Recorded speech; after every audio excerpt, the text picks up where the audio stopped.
araw ng mga puso. Magandang panahon ba ang aasahan sa ating mga susunod na mga oras? Alamin natin mula kay April Enerio para sa latest weather bulletin live mula sa Pag-asa DOST.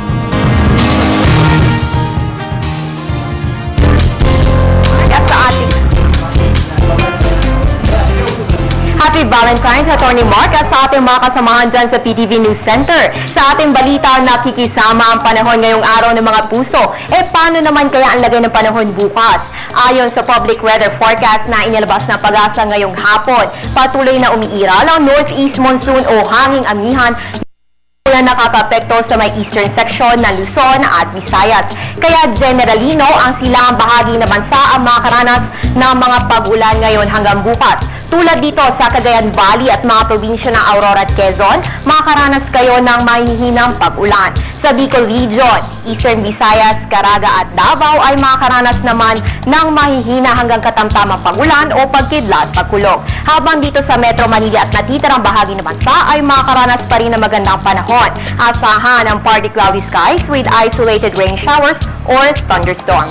Ayon kay Pag-asa weather forecaster Chris Perez, umabot hanggang Visayas ang epekto ng amihan, Yan ay dahil sa pagkilos ng isang high pressure area dito. Pero once na lumapit naman itong isa pang high pressure area na nandito, ay aabot na lamang hanggang northern Luzon ang epekto nito. So ganyan lang naman ang pagkilos ng northeast monsoon hanggang sa tuluyan na itong mag-weekend o humina by the end of February. So once na humupa na ang amihan, ay magsisimula na ang ating transition bilang pagbibigay daan sa summer season.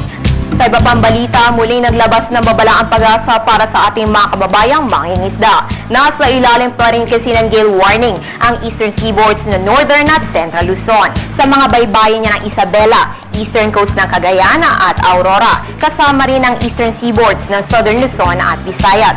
Sa mga baybayin naman niya ng Camarines Provinces, Catanduanes, eastern coast ng Albay, eastern coast ng Sorsogon, eastern coast ng Quezon kasama na ang Polillo Island at sa Samar at Leyte. Inaasahan pa rin ang maalon hanggang napakaalon na kondisyon ng karagatan.